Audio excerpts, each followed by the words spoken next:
전에 출애굽기 4장 1절에서 9절까지의 말씀을 우리가 교독을 했습니다. 출애굽기 3장은 모세가 하나님으로부터 소명을 받는 장면이 나오죠. 이스라엘 백성들을 출애굽시키는 일에 대해서 이제 모세가 소명을 받는데 거기에 이제 가시떨기 나무에 불이 붙었으나 타지도 아니하고 사라지지도 아니하는 장면을 통해서 율법이 오늘날 우리들에게 무엇을 의미하는지를 말씀을 하고 계세요. 그리고 모세를 통해서 하나님의 소명을 받은 자의 신앙이 어떠해야 될까를 이제 3장에서 쭉 말씀을 하십니다. 그런 다음에 이제 4장에 들어와서 이제 오늘 1절부터 9절까지의 내용이 이제 세 가지의 표징을 지금 이제 이스라엘 백성들에게 보여주는 거예요. 이스라엘 백성들에게 모세로 하여금 세 가지의 표정을 보여주는데 그 세 가지의 표징이 뭐냐면은 이제 지팡이를 던지니까 뱀이 되고 손을 품에 넣었다가 꺼내니까 문둥병이 하얗게 파라해지고 그 다음에는 하수를 취하에다가 육지에 보니까 그것이 피가 된다 이겁니다. 그것이 모세를 이스라엘 백성들에게 보낸 표징이다 이거예요. 그렇게 하면은 이스라엘 백성들이 믿을 것이다. 그래서 이제 뒤에 이스라엘 백성들을 보면 이제 그런 표징을 하고 이제 믿습니다. 이제 4장 끝부분에 가면은 30절 아론이 모세께서 여호와께서 모세에게 명하신 모든 말씀을 전하고 백성 앞에서 이적을 행하니 백성이 믿으며 백성들이 다 믿었어요. 그런데 이제 출애굽기 7장에 가면은 이제 모세가 바로 왕 앞에서 지팡이를 던지니까 또 뱀이 돼요. 근데 애굽의 술사들, 애굽의 술객들도 지팡이를 던지니까 또 뱀이 되는 거예요. 또 나중에 모세가 7장 22절에 가면 애굽의 하수를 취해가지고서 애굽의 하수를 갖다가 지팡이로 치니까 피가 되거든요. 그러니까 또 애굽의 술사들도 또 피가 되게 하는 거예요. 그러면은 이것이 단순한 이적만 나타나서 모세로 하여금 이스라엘 백성들에게 하나님의 보내신 자로 믿게 하셨다면 그러면은 그 애굽의 술사들도 그와 같은 이적을 행하니까 그들도 하나님의 보내신 자입니까? 아니죠. 그게 아니란 말씀이에요. 그러니까 이 표적이 그냥 단순한 눈에 보이는 어떤 이적, 표적 이것을 의미하고 있는 것이 아니다. 오늘날도 무당들 또는 그 마귀의 종된 자들도 여러 가지 표적을 보여주거든요. 뭐 예언을 한답시고 뭐 맞추기도 하고 또는 뭐 여러 가지의 거짓 이적들을 보여서 미혹하죠. 사탄도 그와 같은 거짓 이적을 얼마든지 보여줄 수가 있는 것이거든요. 그러면 그와 같이 표적을 보여주면 그들이 하나님의 보내신 자가 됩니까? 아니란 말씀이에요. 그러니까 여기에서는 영적인 의미가 있는 것이고 그 표적을 통해서 드러내시고자 하는 영적인 의미를 깨달은 자, 그와 같이 하나님께서 성령을 부어주셔서 하나님의 뜻을 온전히 깨달은 자가 그가 하나님이 보내신 자다 이런 뜻인 겁니다. 무슨 뜻인지 이해가 되셨습니까?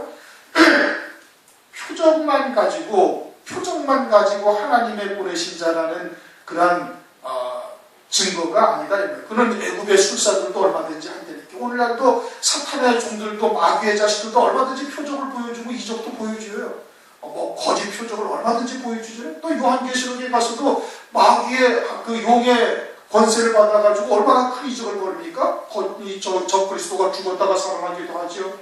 우상에게 생기를 주어서 말하게 하니까 우상이 돌덩어리가 말도 하죠. 이게 뭐 엄청난 표적을 보인다면 그럼 표적만 나타나면 그것이 하나님이 보내신 종입니까? 아니란 말씀이에요.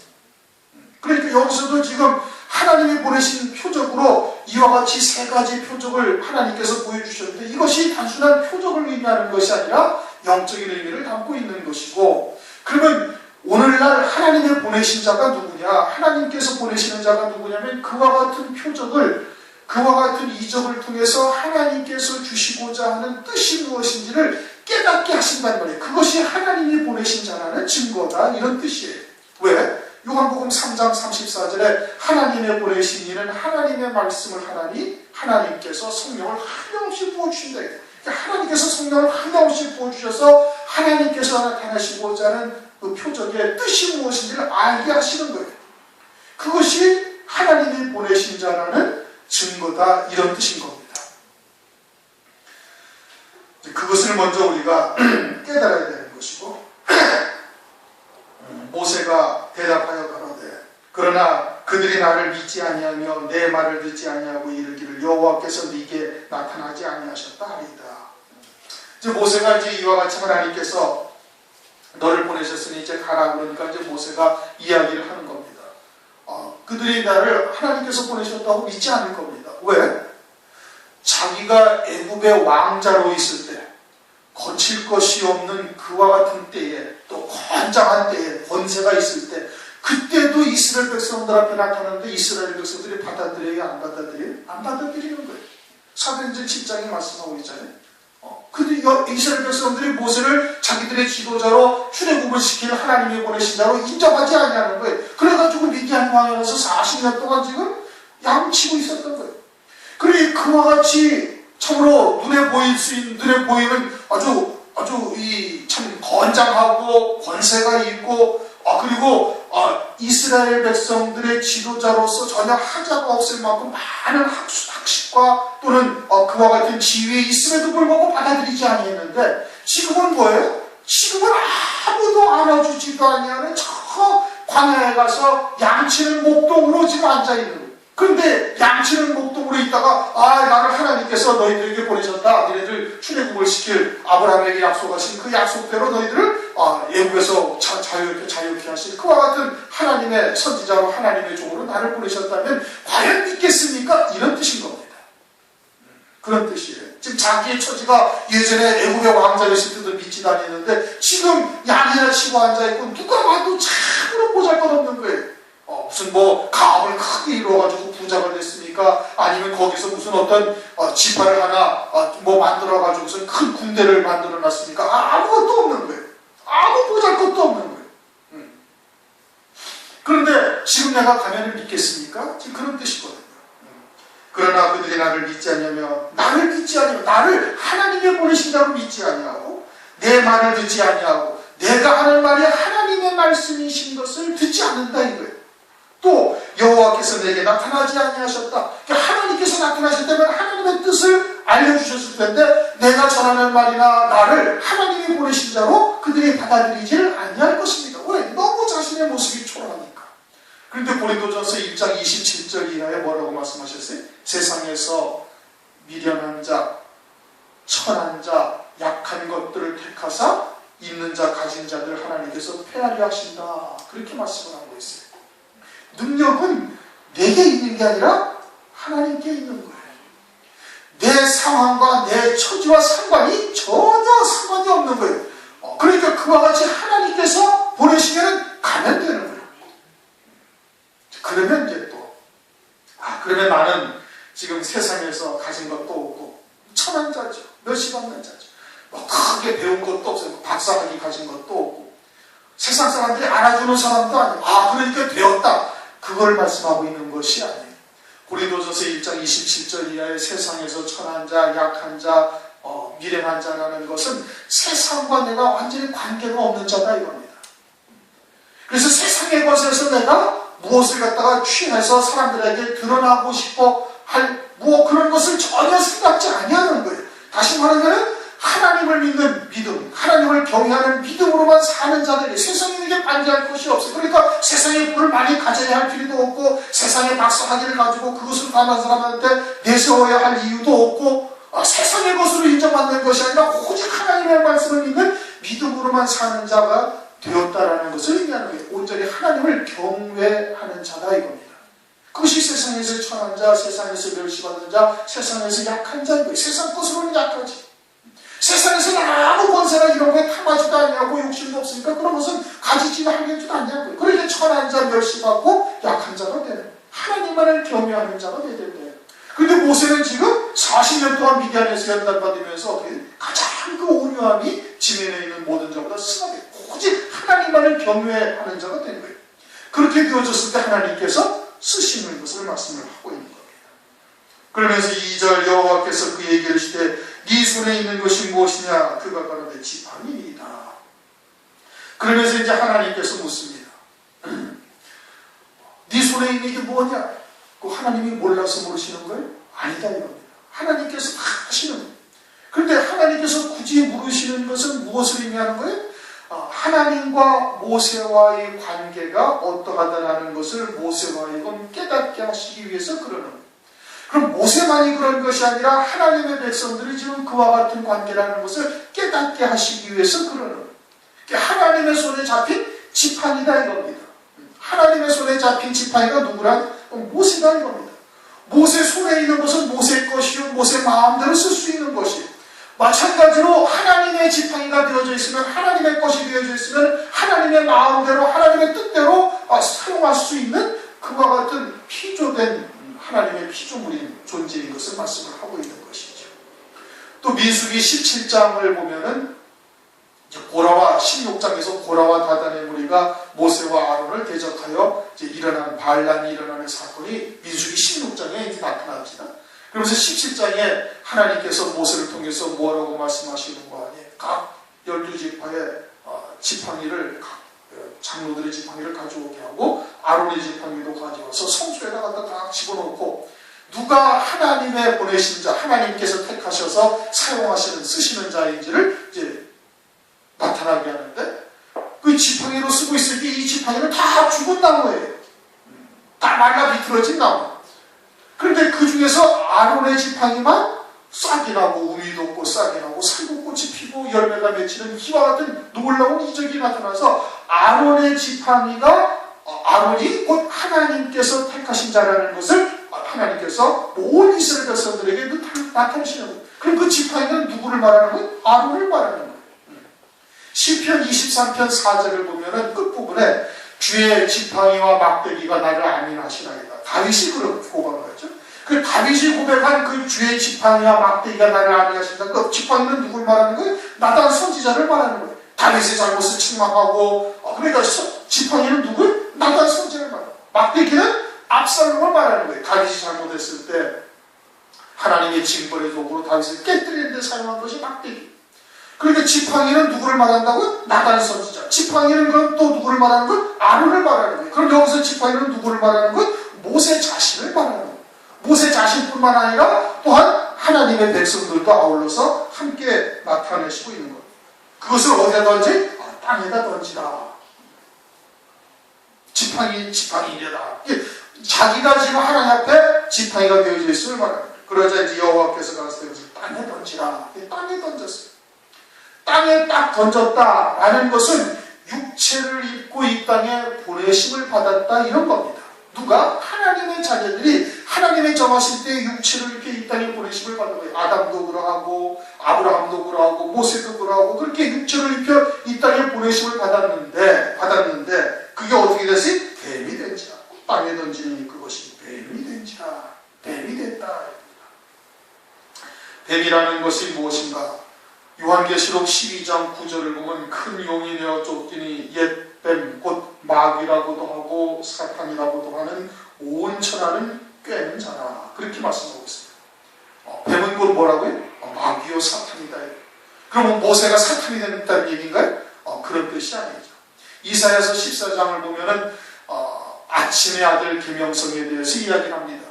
자기 아름다움에 도취해가지고 내가 가장 높은 곳에 올라서 지극히 높은 자와 한번 비기리라 하여 교만하여서 그래서 영원한 불목에 떨어지는 자가 이제 된 거죠. 지옥의 심판 안에 떨어진 것이죠.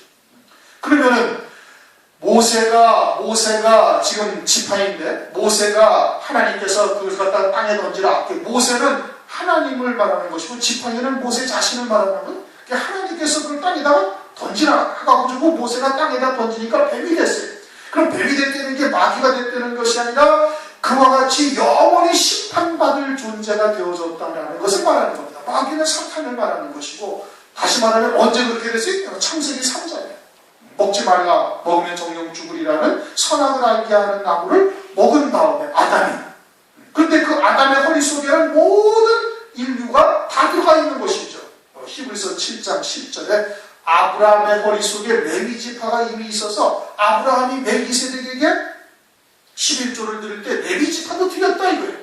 그러니까 레위 지파가 그 당시에는 아브라함이 있을 때 태어나지도 아니했는데 아브라함의 허리에 다 있어서 레위 지파도 11조를 드린 것과 마찬가지다. 그러면 아담의 허리 속에는 누가 들어있어요? 온 세상의 모든 인류가 종류가 다 들어갔자 이거죠. 아담의 머릿속에. 그리고서는 아담이 죽은 자가 되자 모든 사람들이 다 지옥의 심판 아래 떨어진 자가 되는 거예요. 그래서 마귀를 위하여 예비한 불에 모두가 나가 불타 없어지는 지옥불에 떨어지는 심판받은 존재들이 다 되어졌다 이겁니다. 그렇게 심판받은 존재들이 다 되어진 거예요. 그래서 로마서 5장 12절 이러므로 한 사람으로 말미암아 죄가 세상에 들어오고 죄로 말미암아 사망이 왔나니 이와 같이 모든 사람이 죄를 지었으므로. 죄는 아담 한 사람이 지었는데, 그런데 성경에서는 뭐라고 해요? 모든 사람이 죄를 지었으므로 사망이 모든 사람에게 이르렀느니라. 사망이 모든 사람에게 이르렀다 이겁니다. 그런데 이제 대부분 주석에서는 뭐라고 말씀하고 있는 거니? 장로교 주석에서는 아담이 자유의지를 잘못 사용해서 선악과를 범하게 되고 먹게 되고, 그리고서는 모든 자가 다 죽었다 이겁니다. 하나님이 원치 아니하시는데 선악과를 먹었다, 그런 뜻을 말하고 있습니다. 하나님이 원치 아니하시는데 일어날 수가 있어요? 하나님이 원치 아니하시는데 에덴 동산에 뱀이 들어갈 수가 있어요? 그럴 수가 없는 거예요. 하나님께서 허용을 하신 거예요. 하나님께서 잠깐 천사보다 못한 존재가 되도록, 히브리서 2장 7절 잠깐 천사보다 못한 존재가 되도록 하나님께서 허용을 하신 거예요. 그리고 그 이전에 에베소서 1장 4절에 창세전에 그리스도 안에서 구속하실 뜻을 이미 하나님께서 정해놓으시고 잠깐 또한 천사보다 못하게 하셨다. 왜요? 장차 영광과 존귀로 관을 씌우시기 위해서 그리하셨다. 히브리서 2장 7절에 그렇게 말씀을 하시는 거예요. 왜요? 우리 스스로 구원에 이르게 되어진다면 장차 하늘나라에서 마귀처럼 교만하여 타락한 마귀처럼 우리도 그와 같은 자리에 이르게 되어질 것을 아시고서 영원히 하나님 나라에서 영생하도록 하나님만을 찬송하는 자 되게 하기 위해서 하나님께서 그렇게 한 것이에요. 그렇게 하셨죠. 그래가지고 그것이 뱀이 되었다. 그래가지고 모세가 뱀 앞에서 피하네.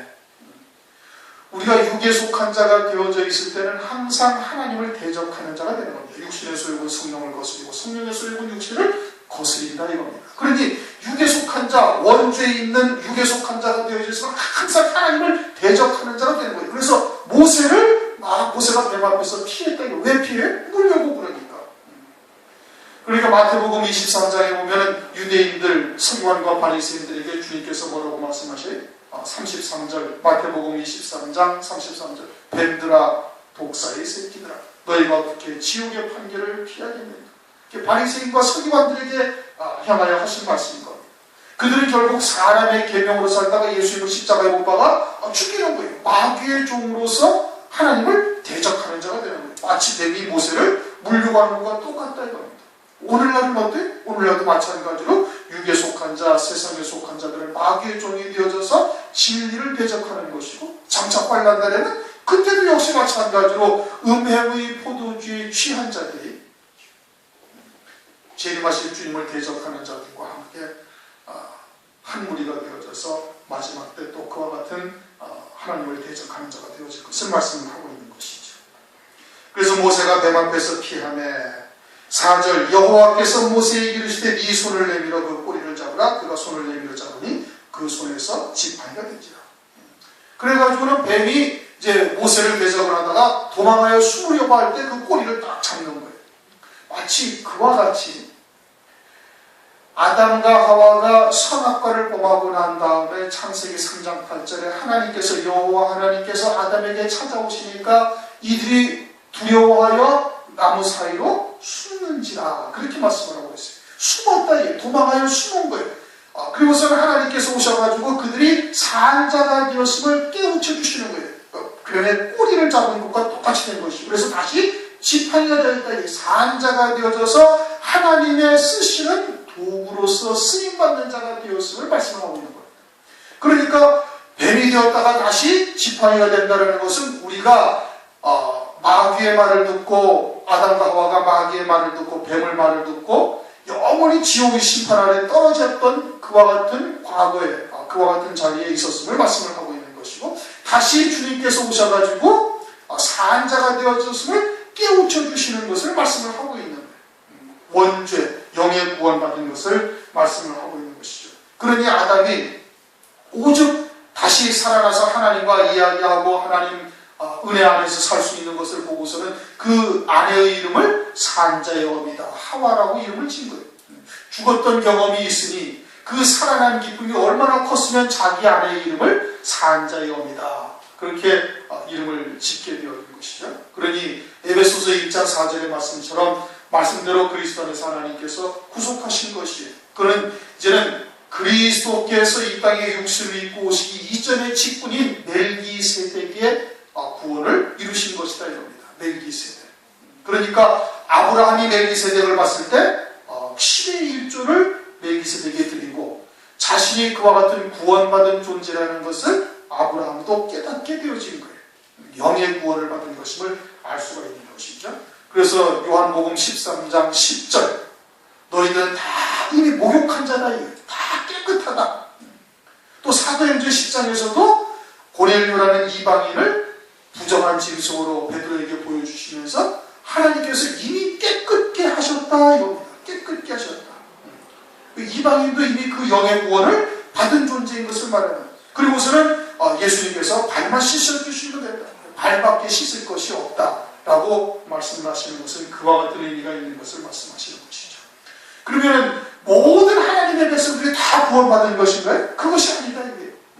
요한복음 13장 10절에 다는 아니다. 그래서 가룟 유다는 그 영이 구원받지 못한 자예요. 산자가 아니 되었음을 말씀을 하고 있는 것이고, 마태복음 1장 21절에도 자기 백성들이 따로 있음을 말씀을 하고 있죠. 자기 백성을 저희 죄에서 구원할 자신이다. 그래서 꼬리를 잡으라, 그가 손을 내밀어 잡으니 그 손에서 지팡이가 되지라.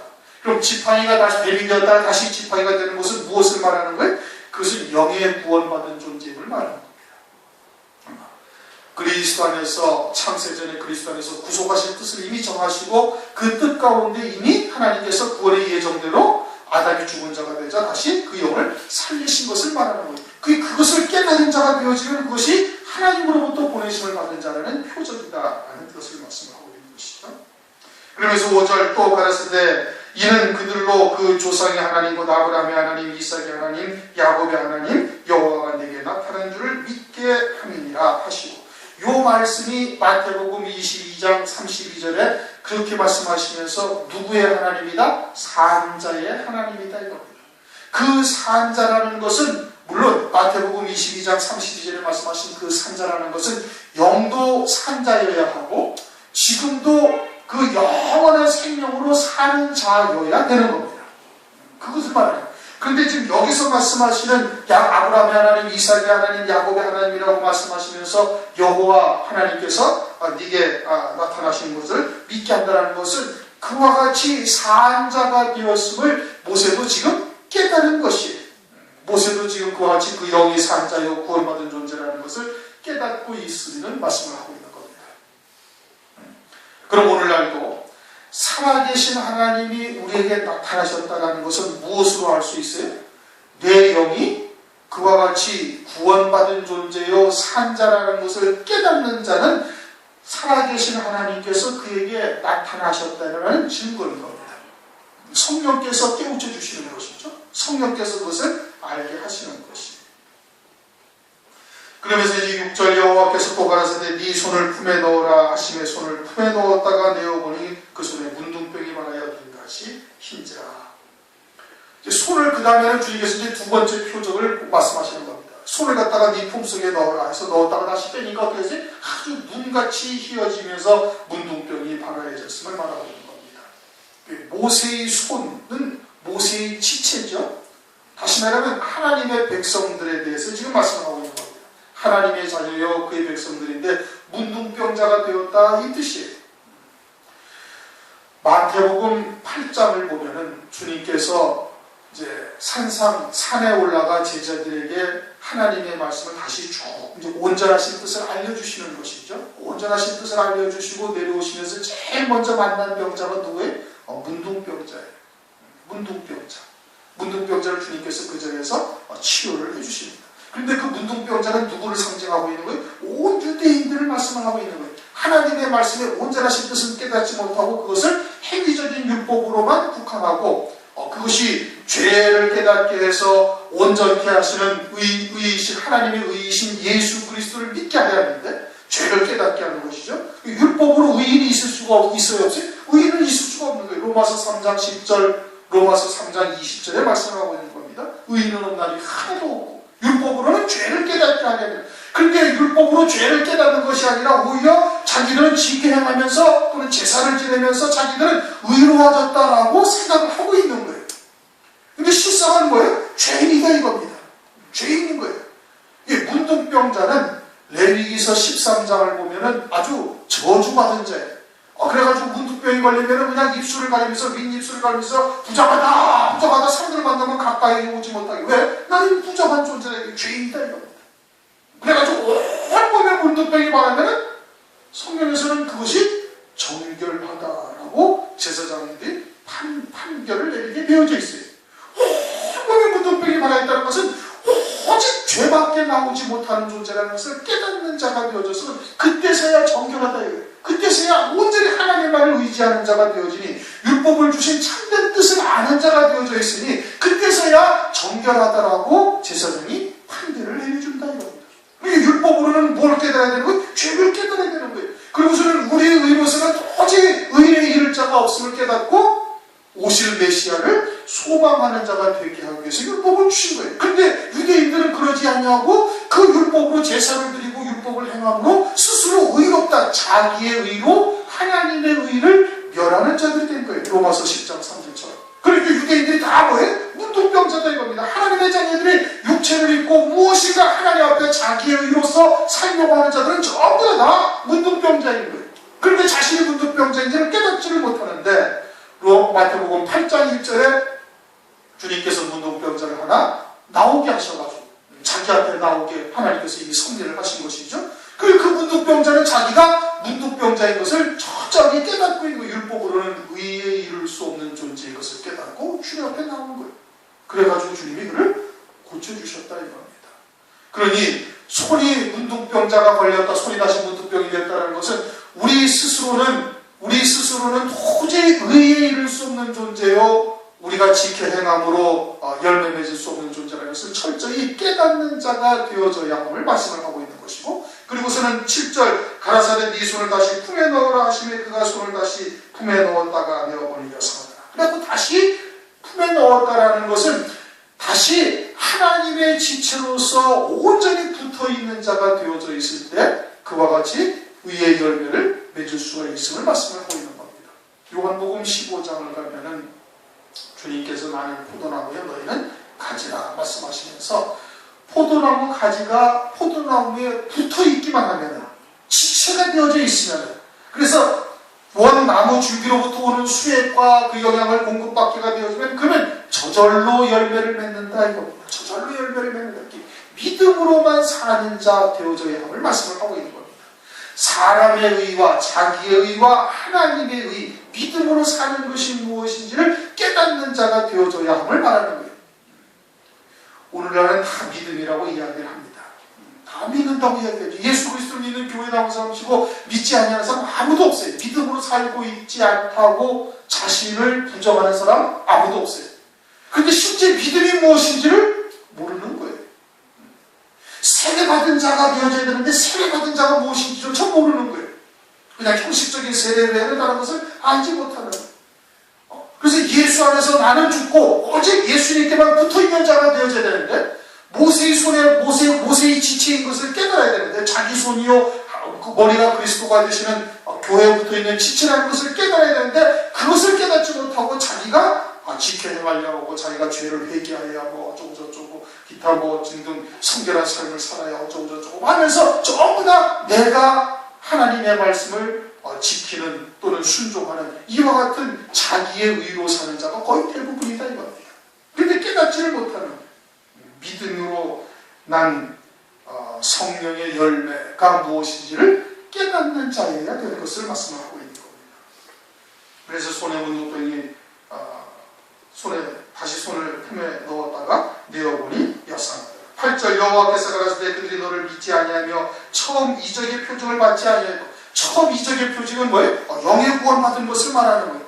영의 구원 받은 것은 이거는 정말 참 이해하기가 어려운 겁니다. 그런데 믿음으로 산다는 것이 무엇인지를 오늘날 깨닫지 못하고 있지만 믿음으로 산다는 것이 무엇인지를 얘기하면 그것을 알아들을 수가 있어요.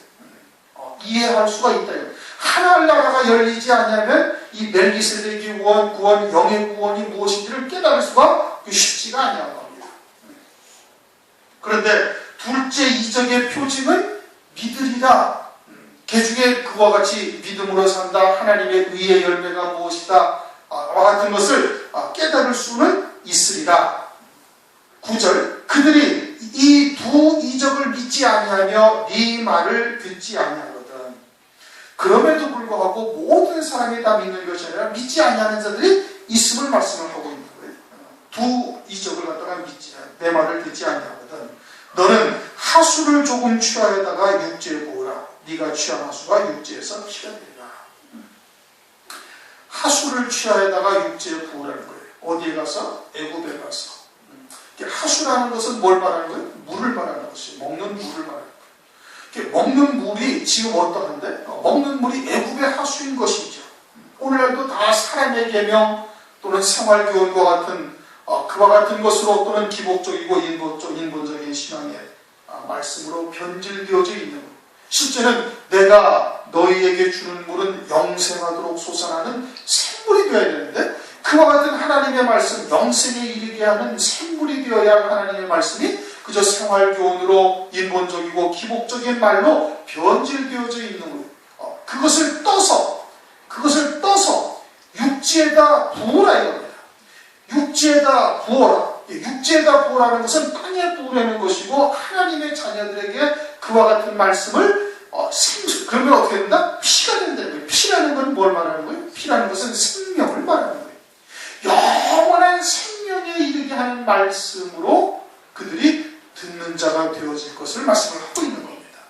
똑같은 성경 말씀을 모든 세상에 있는 교회들이 다 가지고 사용하고 있어요.